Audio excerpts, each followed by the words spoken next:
Buenos días, bienvenidos a este tiempo devocional Tu Palabra para encontrar el camino. Hoy es 24 de enero del 2024. Vamos a seguir con la lectura de la Biblia en un año con el libro de Éxodo capítulos 3 y 4. Éxodo 3 y 4.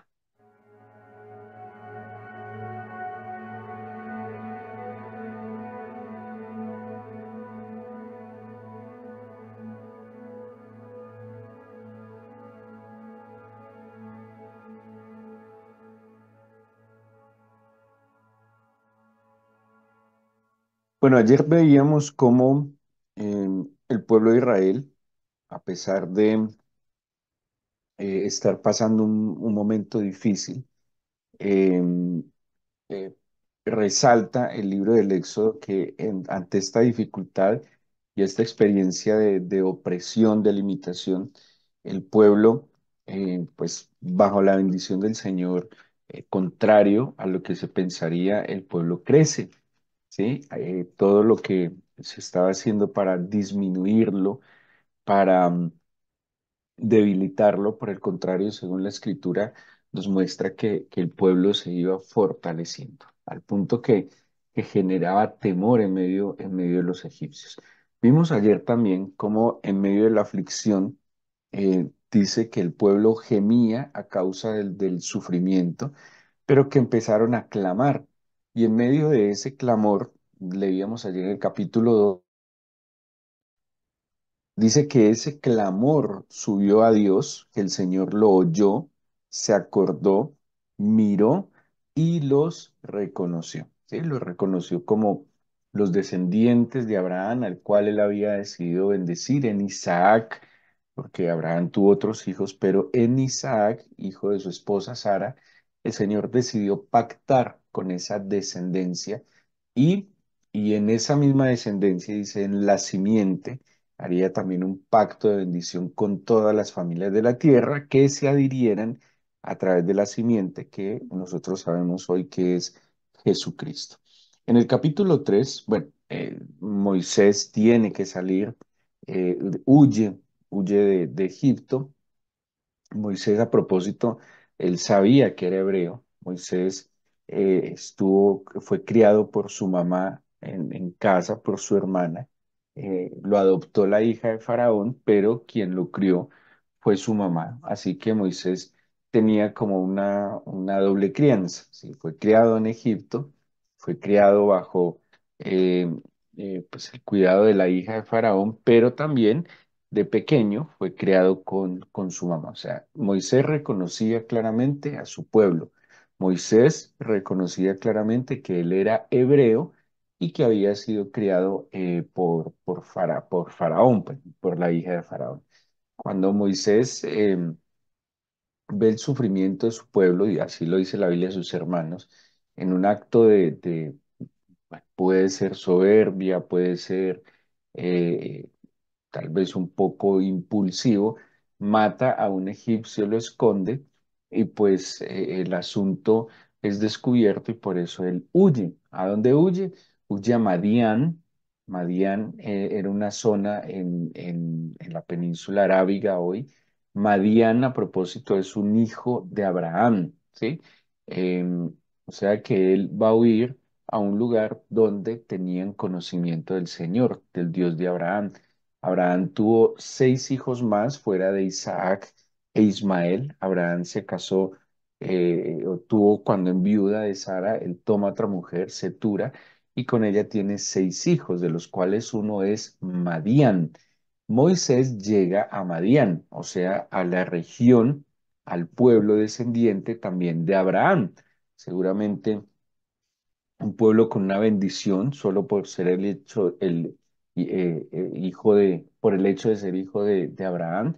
Seguramente en Madián conocían al Señor tanto así que el suegro de Moisés, Jetro, va a fungir como sacerdote. En todo este proceso de formación de su instrumento, de su servidor, pues no lo llevó tampoco a cualquier lugar, ¿sí? No lo llevó a un pueblo pagano, no lo llevó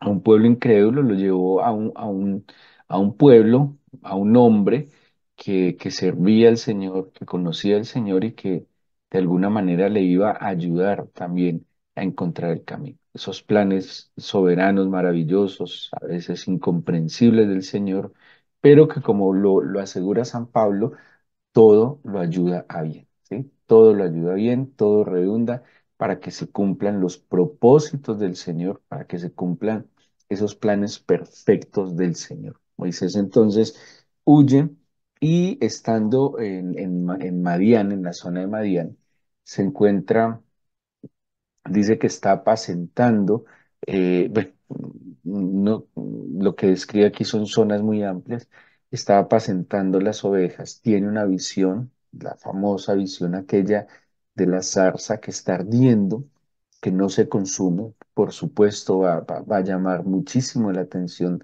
de Moisés, y allí se encuentra con el Señor, ¿sí? Se encuentra cara a cara con el Señor y me llama mucho la atención porque nos da, digámoslo así, la respuesta de lo que leíamos ayer de el clamor y el gemido del pueblo delante del Señor y el Señor le expresa a Moisés cómo recibe él este clamor. Y dice el versículo 7 capítulo 3 de Éxodo, versículo 7 dice, bien he visto la aflicción de mi pueblo que está en Egipto y he oído su clamor a causa de sus exactores, pues he conocido sus angustias y he descendido para librarlos de mano de los egipcios y sacarlos de aquella tierra a una tierra buena y ancha, que fluye leche y miel, a los lugares del cananeo, del eteo, del amorreo, del fereceo, del heveo y del jebuseo. El clamor, pues, de los hijos de Israel ha venido delante de mí y también he visto la opresión con que los egipcios los oprimen. Sí, o sea, el Señor no es ciego ni sordo. De eso podemos tener la mayor certeza. El Señor es sabio, es soberano, pero de ninguna manera es injusto o es desatento o desentendido de las situaciones de sus hijos. Pero vuelve y complementa lo que veíamos ayer. Primero vio la aflicción, el Señor ve, siempre está viendo lo que nosotros estamos pasando. Él ve la aflicción, ve el sufrimiento de su pueblo. Nada absolutamente es ajeno delante del Señor. Pero dice, he oído su clamor. Y volvemos a esta expresión que es diferente en lo que veíamos ayer. Clamor. O sea, de nada sirve que gimamos, que de nada sirve que estemos afligidos y no volteamos nuestro corazón y nuestro pensamiento y nuestra oración al Señor para clamar. Es que clamar se convierte en una expresión de confianza, es también un acto de fe, porque si yo estoy en medio de la angustia, estoy en medio de la aflicción, en medio de la necesidad, estoy gimiendo entre cadenas, clamar es un acto de humildad de pedir el favor del Señor. Yo no puedo decir como con cierta altivez, el Señor sabe lo que yo necesito. Claro, Él sabe todo, Él es omnisciente, Él lo sabe todo. El Señor ve mi vida, claro que sí, pero es que el clamar es también un acto de humildad, ¿sí? Es un acto de confianza en el Señor, de decirle, Señor, esta es mi situación, pero bueno, esta es mi oración. Tú puedes intervenir directamente, tú puedes poner tu mano, como decía aquel hombre, una sola palabra tuya es suficiente para sanarme. Entonces, el Señor oye el clamor, sin duda alguna. Ve la aflicción, oye el clamor y dice, he conocido sus angustias, ¿sí? Seguramente. Ahora, mm, hay que comunicarse. Como pasa entre nosotros los seres humanos, hay que comunicarse, hay que expresar las cosas, no podemos simplemente dar por hecho que el Señor conoce todas las cosas, ¿sí? Hay muchas personas que pasan muchas situaciones y no pareciera que esas situaciones las afectan. Hay que abrirle el corazón, hay que expresarle el agotamiento, el cansancio, la limitación, los temores, las inquietudes, pedir ayuda. Es es de nosotros reconocer de que sin Él nada somos en este mundo. Él entonces conoce las angustias y dice, he descendido para librarlos de Faraón.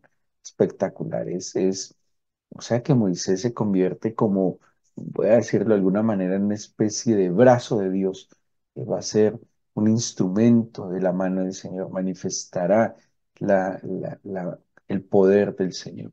Acordemos lo que decía aquel salmo, el Señor está en medio de aquellos que nos ayudan. El Señor puede obrar de maneras extraordinarias, sobrenaturales, pero también el Señor puede obrar de las formas aparentemente más naturales. Lo importante es que todo lo que nosotros vivamos lo pongamos delante del Señor con clamor, súplica, también dice Pablo, con acción de gracias. Y dice que además de descender para librarlos, los va a sacar de Egipto a la tierra santa, ¿sí? Los va a sacar de ese estado de esclavitud, de aflicción, de dificultad a la Tierra Santa. ¿Qué había en la Tierra Santa? Bueno, el mismo Éxodo describe y dice a una tierra buena, ancha, que fluye leche y miel, a los lugares del cananeo, del eteo, del amorreo, del fereceo, del heveo, ¿sí? O sea, los voy a llevar, va a cambiar la condición.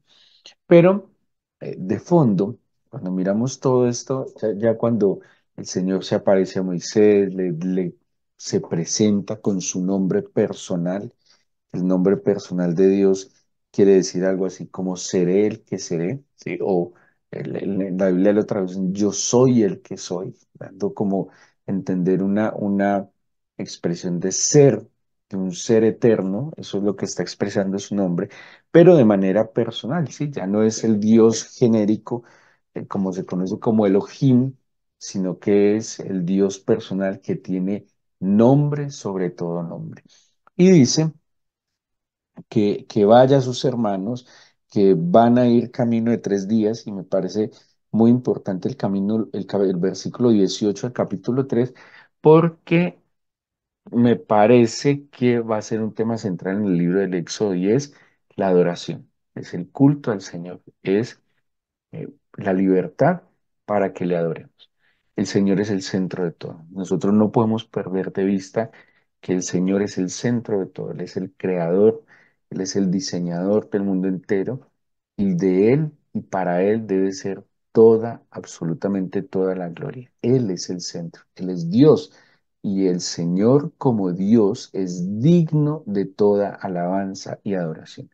No sé por qué en la mente del hombre, pareciera que el centro del universo fuésemos cada uno de nosotros, como si fuésemos pequeños dioses y quisiéramos que todo girara en torno a nosotros, que Dios actuara a favor nuestro, que el Señor, algo así como que se sujete a nosotros. No, somos nosotros los que debemos estar sujetos a Él, porque Él es el dador de la vida, Él es el sustentador de la vida, y todas las cosas volverán a Él.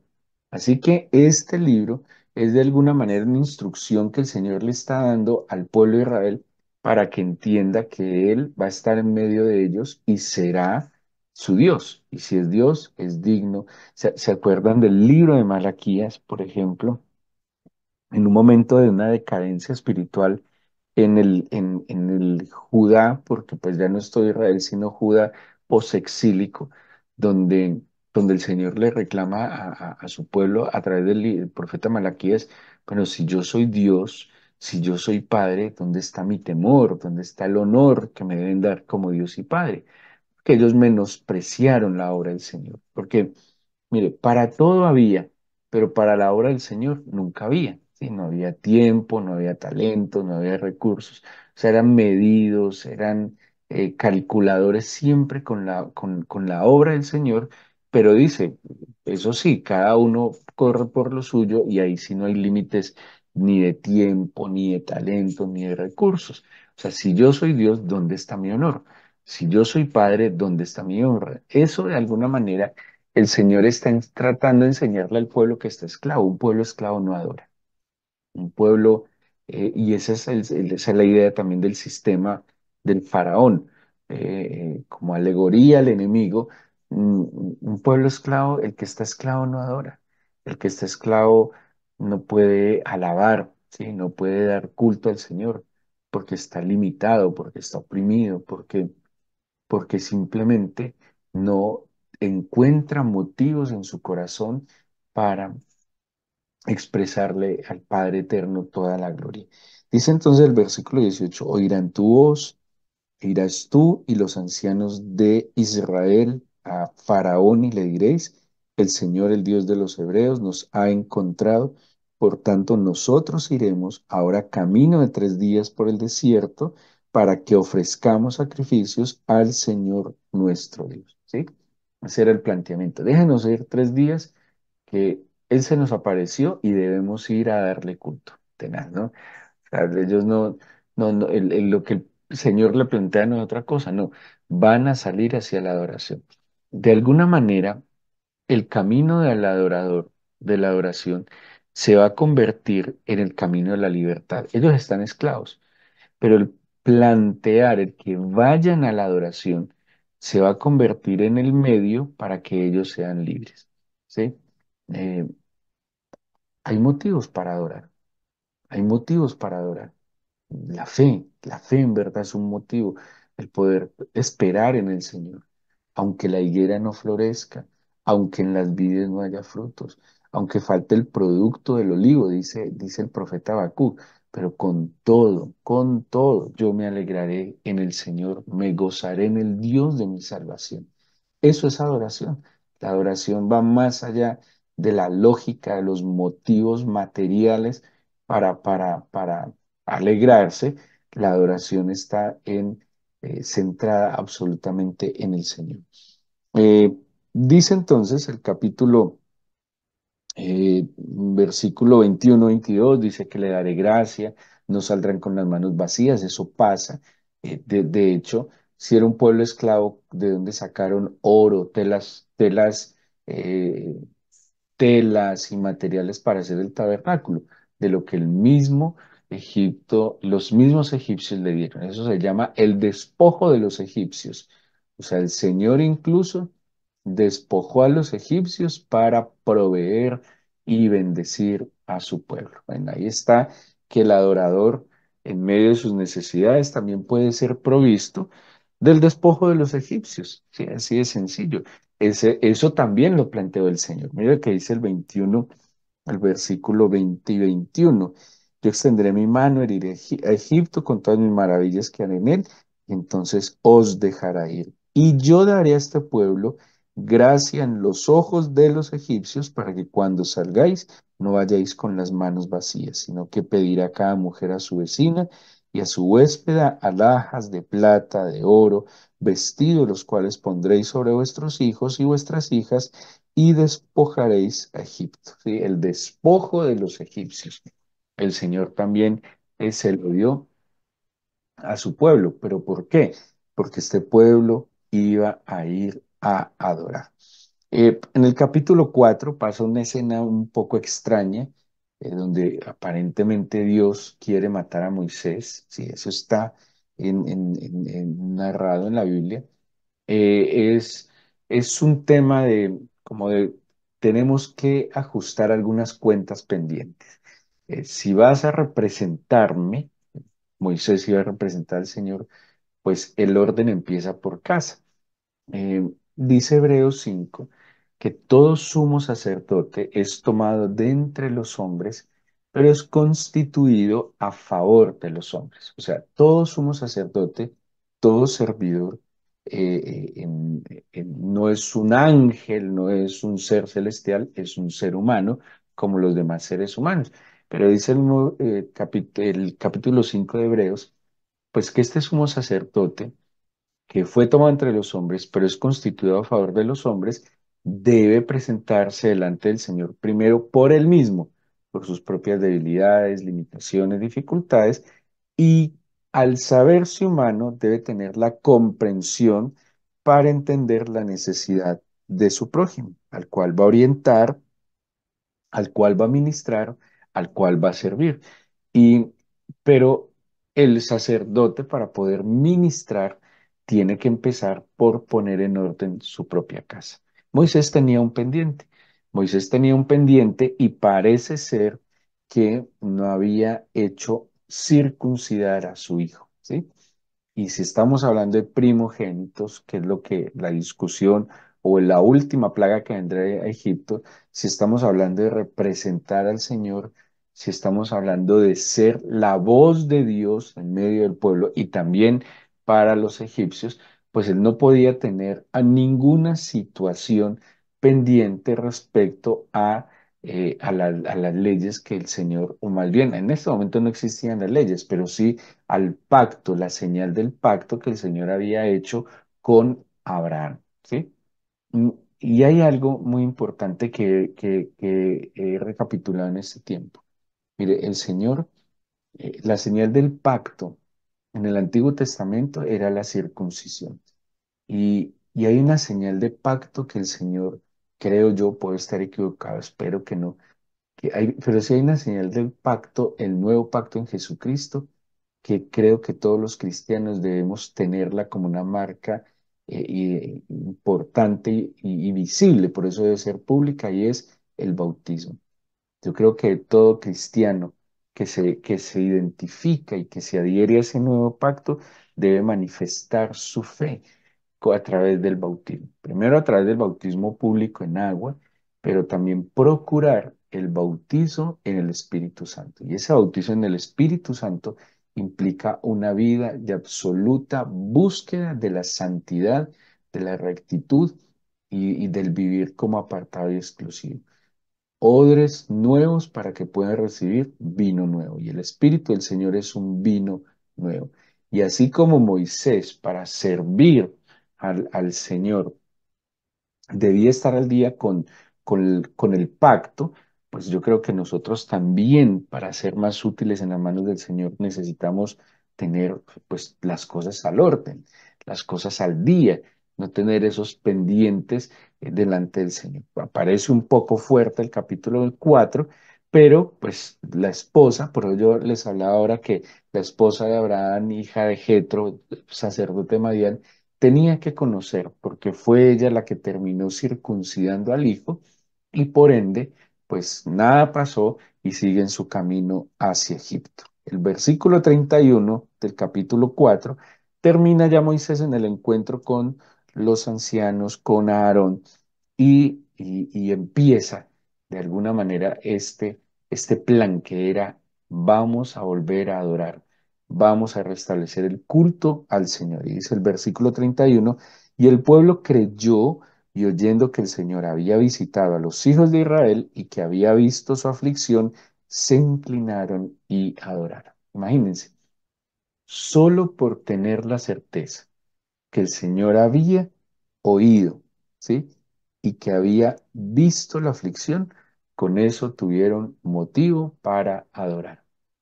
¿Sí? Hasta ahora el Señor simplemente les contó, escuché, pero para ellos fue maravilloso tener la certeza de que el Señor había escuchado y que había visto. Porque si el Señor escuchó el clamor y a causa de que escuchó mi clamor, ve mi aflicción, pues aquí empieza, ese es como el primer paso de la intervención del Señor en nuestra vida. Esa debe ser nuestra labor, tener la certeza que el Señor escuchó nuestro clamor y que el Señor vio nuestra aflicción. Y lo demás, la respuesta, vendrá de la manera que Él considere. En el caso del pueblo de Israel, levantó a Moisés, formó a Moisés, levantó a Moisés, equipó a Aarón y a otros que también despertaron para llevarlos a la libertad. Así que, como nos enseña también la Biblia, tenemos que estar haciendo dos cosas. Cuando las cosas están bien, alabemos, ¿sí? No recuerdo qué salmo es en este momento, pero aquel salmo nos enseña que en medio de la aflicción tenemos que clamar el Salmo 107, es el Salmo 107. El Salmo 107 nos enseña que en medio de la aflicción clamemos, pero en medio de la, digámoslo así, de la bendición, alabemos. No deberíamos estar haciendo otra cosa, pues digamos, respecto al Señor. Tiene hoy tranquilidad, está aliviado, las cosas salen bien, alabe al Señor. alábelo con toda, pero está pasando momentos de aflicción, entonces clame al Señor. Ahí les dejo el Salmo 107 para que lo analicen, porque nos muestra eso. Cuando las cosas van bien, alabemos. Cuando las cosas no van tan bien, clamemos. Y eso es lo que el Señor también nos muestra en estos capítulos del Éxodo. Vamos a darle gracias al Señor, vamos a entregarle este nuevo día que nos concede a través de nuestra oración.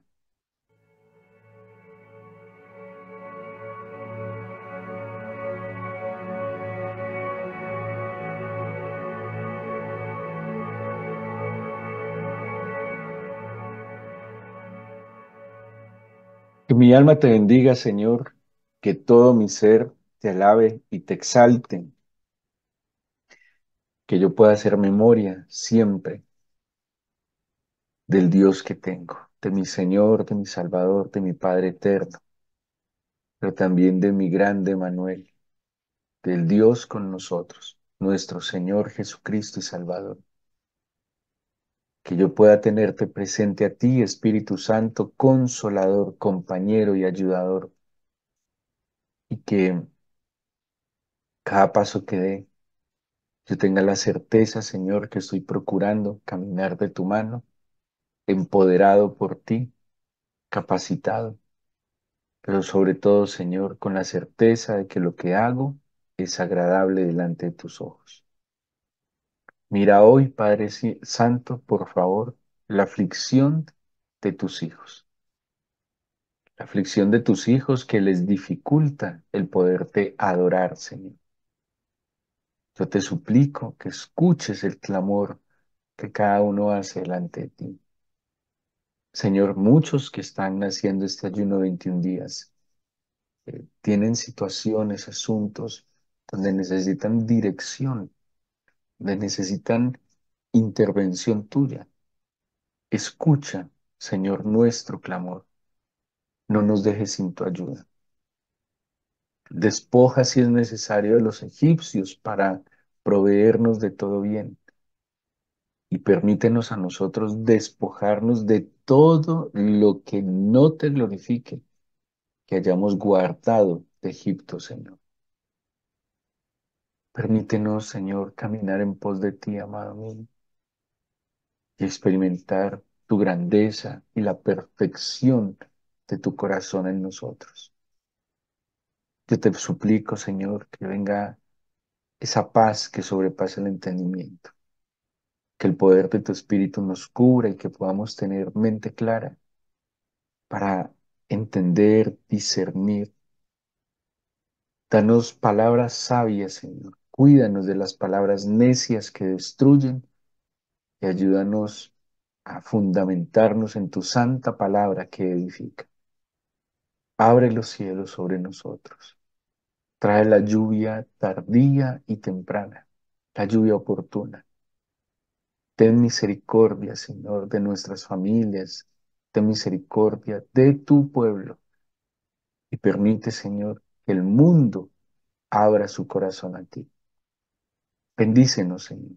Una bendición tuya es tu palabra. Que tu palabra se quede en nuestro corazón siempre, Señor. Gracias por estar aquí, por escucharnos, bendecirnos, Señor, y darnos la guía de tu palabra cada día. En el nombre de Jesús. Amén.